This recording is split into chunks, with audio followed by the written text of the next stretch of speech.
유치부 친구들 너무 보고 싶어요. 우리 교회에서 다시 예배드리는 날을 기다리며 유치부 친구들 기도하겠습니다. 세상의 빛 이레교회 유치부 안에 계셔서 우리를 지켜주시는 참 사랑의 하나님 감사합니다. 예전같이 교회 안에 모여서 찬양하고 말씀 들으며 예배를 드릴 수 없지만 지금 각자의 집에서 예배를 드리게 하심을 감사합니다. 우리 아이들이 코로나 바이러스로 인해 갑갑하고 힘든 하루하루를 보내고 있습니다. 이 어려움을 잘 이겨낼 수 있도록 하나님께서 눈동자처럼 지켜주시고 솔로몬의 지혜와 삼손의 힘과 용기를 주세요. 우리 유치부 아이들이 가정에서 가족과 있는 시간이 많아졌습니다. 아빠 엄마의 말씀도 잘 듣고 동생도 잘 보며 착한 일 많이 하게 해주세요. 코로나 바이러스와 싸우는 의료진과 치료제를 만드는 연구원들에게도 함께 하셔서 피곤치 않게 해주세요. 교회를 위해 항상 기도하시는 담임 목사님과 부목사님들에게도 능력 주셔서 세상의 빛 이레교회가 이 어려운 시기를 잘 이겨내도록 도와주세요. 우리 아이들을 교회에서 만나 예배드리는 주일이 빨리 오기를 기도하며 사랑이 많으신 예수님의 이름으로 기도드렸습니다. 아멘. 친구들 안녕하세요. 한 주간도 잘 지냈나요? 오늘도 우리 하나님과 약속한 예배 시간을 기억하고 이 자리에 모인 우리 친구들을 사랑하고 축복합니다. 오늘은 어떤 말씀이 우리들도 기다리고 있을까요? 이달의 바이블송을 먼저 부르면서 말씀 속으로 들어가 보도록 하겠습니다.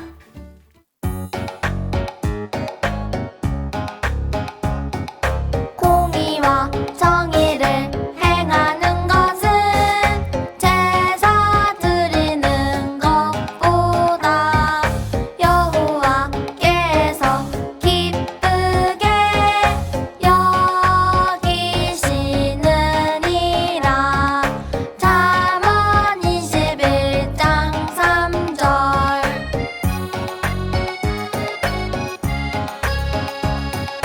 공의와 정의를 행하는 것은 제사 드리는 것보다 여호와께서 기쁘게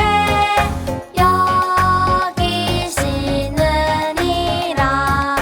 잠언 21장 3절.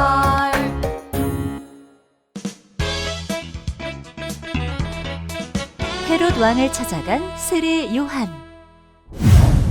세례 요한이라는 사람이 있었어요. 그는 하나님의 말씀을 전하는 예언자였어요. 세례 요한은 사람들에게 잘못을 회개하라고 하였어요. 회개하십시오. 천국이 가까이 왔습니다. 하나님의 말씀을 들은 사람들이 자신의 죄를 회개했어요. 그리고 세례 요한에게 세례를 받았어요. 한편 세례 요한이 살았던 시대에 헤롯 왕이 있었어요. 그런데 헤롯 왕의 아내인 헤로디아 왕비는 사실 헤롯 왕과 결혼하기 전에 이미 헤롯 왕의 동생과 결혼한 여자였어요. 자기 형제의 아내와 결혼하는 것은 하나님이 싫어하시는 죄였어요. 아무도 왕과 왕비에게 죄를 지었다고 말할 수는 없었어요. 그 말을 듣고 화가 난 왕과 왕비가 어떤 벌을 내릴지 모르기 때문이에요. 하지만 세례 요한은 당당하고 용감하게 헤롯 왕에게 말했어요. 형제의 아내를 차지하는 것은 옳지 않습니다. 이는 분명 하나님이 싫어하시는 죄입니다. 왕에게 솔직하게 얘기해서 왕을 화나게 했다가는 죽을 수도 있었지만 세례 요한은 무섭지 않았어요. 하나님께 죄를 지은 헤롯 왕에게 하나님의 말씀을 전하는 것이 세례 요한이 할 일이었기 때문이에요. 하, 뭐라고? 감히 지금 이 나라에서 제일 높은 왕과 왕비에게 죄인이라고 하는 것이냐? 헤로디아 왕비가 화를 냈어요. 헤롯 왕도 화가 나서 신하들을 불러 당장 세례 요한을 잡아오도록 했어요. 제자를 감옥에 가두어라! 감옥에 가두는 걸로는 부족해요. 당장 저자를 죽이라고 하세요. 빨리요! 세례 요한이 억울하게 감옥에 갇혔어요. 세례 요한은 두려운 상황 속에서도 하나님의 말씀을 따라 옳은 대로 행동했어요. 친구들, 오늘의 반짝 스토리를 잘 들었나요? 오늘 성경 이야기 속의 주인공은 누구였어요? 딩동댕, 바로 세례 요한이었죠. 요한은 하나님을 너무나도 사랑해서 주님의 말씀을 지키며 죄를 멀리하고 의롭게 살기 위해 노력하는 훌륭한 사람이었어요. 그래서 많은 사람들이 요한을 존경하며 그를 만나기 위해 찾아갔어요.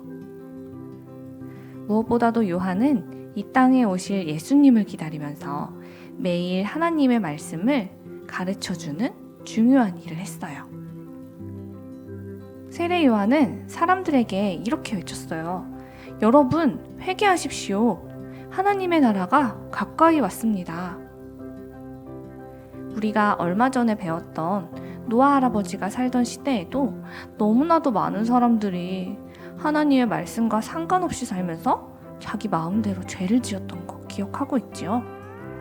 그래서 하나님께서 그 죄인들을 물로 심판하셨던 것 말이에요.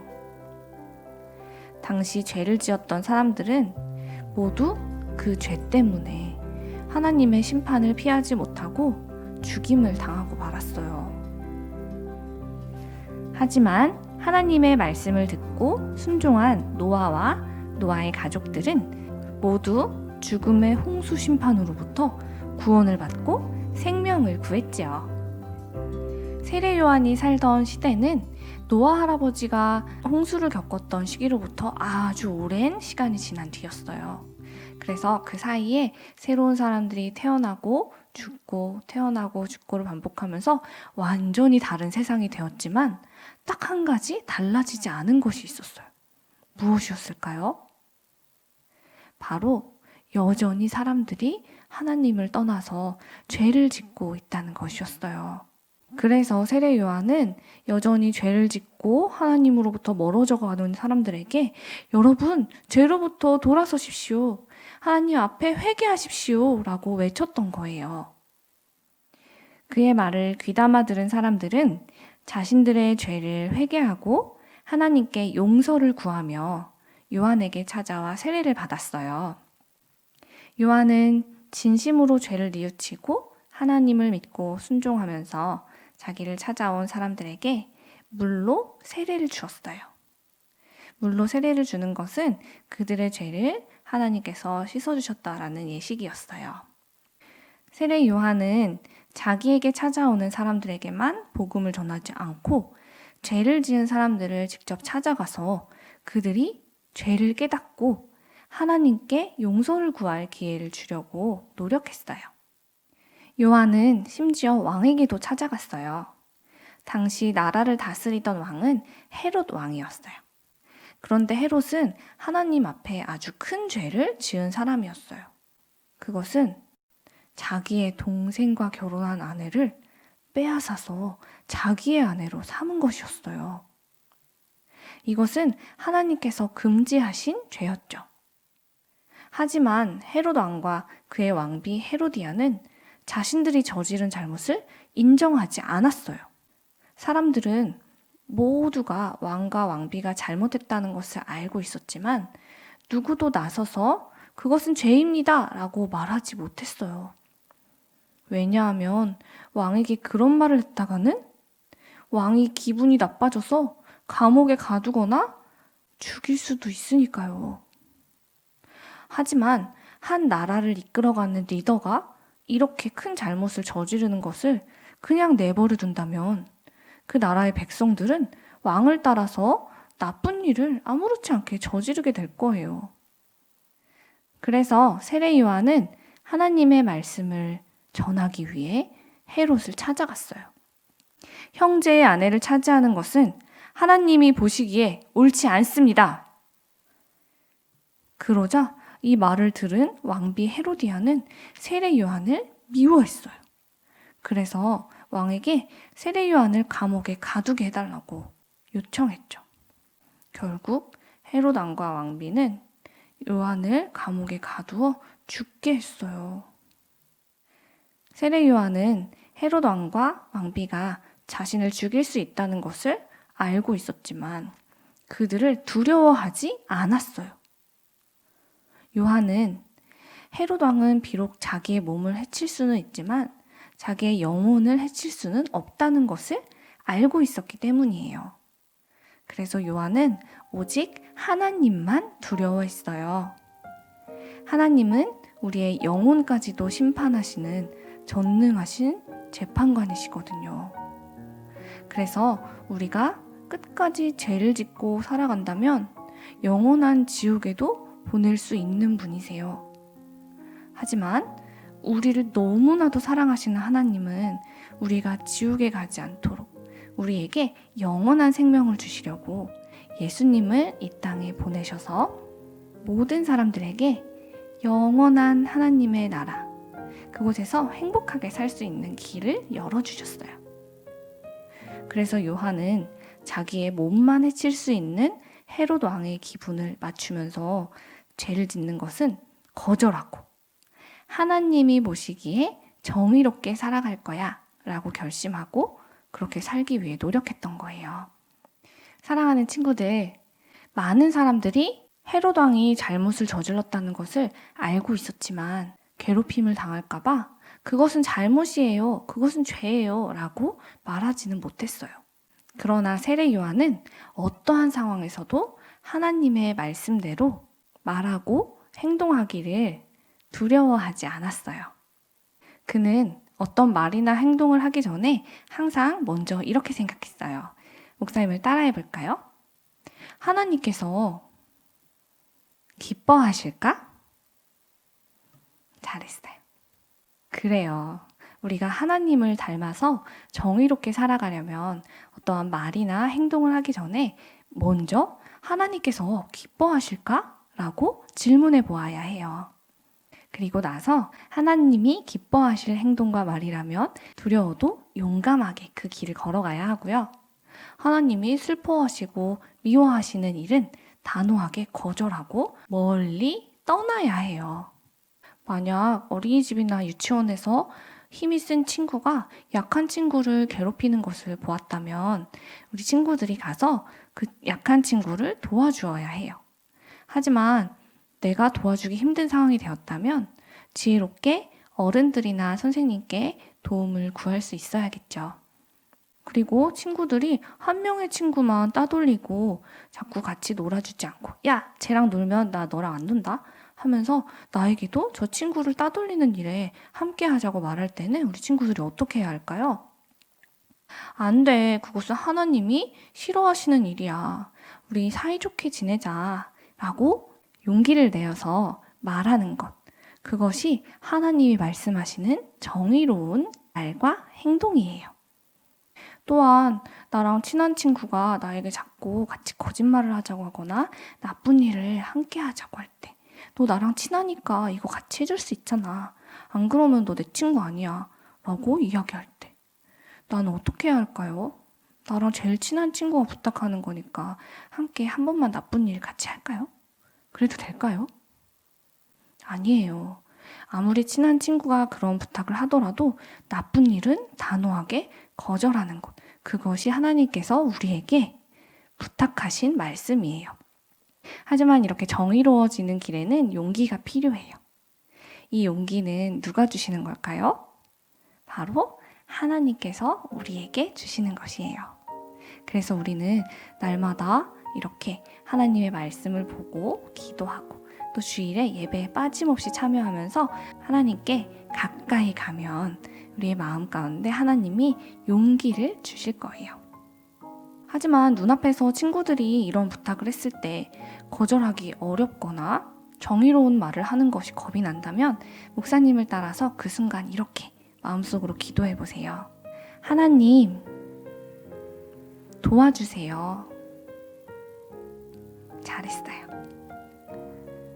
우리가 하나님께 이렇게 지혜와 용기를 주세요, 도와주세요 하나님 하고 기도하면 하나님은 우리에게 필요한 그 모든 것을 주시는 분이라고 성경에 쓰여져 있어요. 그러니 사랑하는 세상의 빛 일해교회 친구들, 우리 이번 한 주 동안은 오늘 배운 말씀을 기억하면서 세례 요한처럼 언제 어디에 있든지 하나님이 기뻐하시는 정의로운 말과 행동을 실천하는 예수님의 자녀들이 되기를 바래요. 우리 함께 두 손을 모으고 기도하도록 하겠습니다. 예쁜 두 눈을 감아주세요. 기도합니다. 사랑의 하나님, 세례 요한처럼 어떤 상황에서도 우리 주님의 말씀을 따라 정의롭게 말하고 행동하는 어린이가 되고 싶어요. 날마다 저에게 용기와 지혜를 주세요. 예수님의 이름으로 기도합니다. 아멘.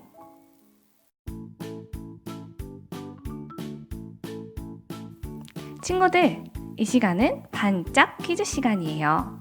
오늘 우리 친구들이 배운 말씀을 떠올려 가면서 빈자리를 함께 채워볼까요? 죄를 지은 헤롯 왕에게 그것은 하나님 보시기에 옳지 않습니다 라고 외친 용감한 사람이 있어요. 그 사람은 누구일까요? 맞아요. 세례 요한이에요.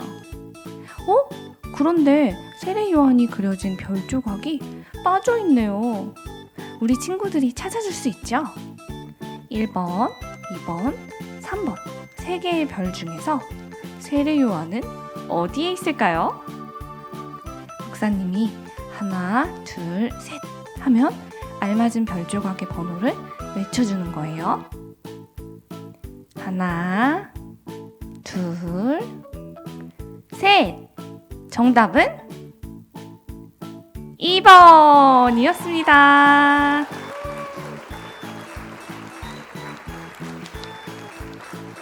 모두 잘했어요. 이번 한 주 동안은 우리들도 세례 요한처럼 정의로운 말과 행동을 실천하는 예수님의 아름다운 자녀들이 되기로 약속해요.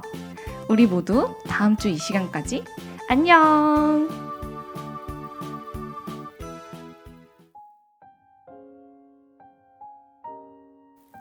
우리 친구들, 이 시간 하나님께서 주시는 복을 받도록 하겠습니다. 두 손을 모으고 예쁜 두 눈을 감고 기도할게요.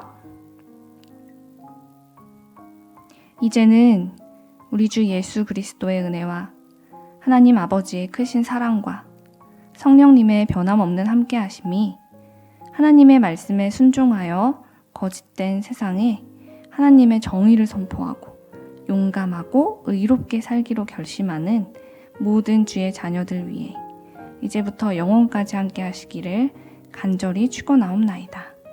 아멘.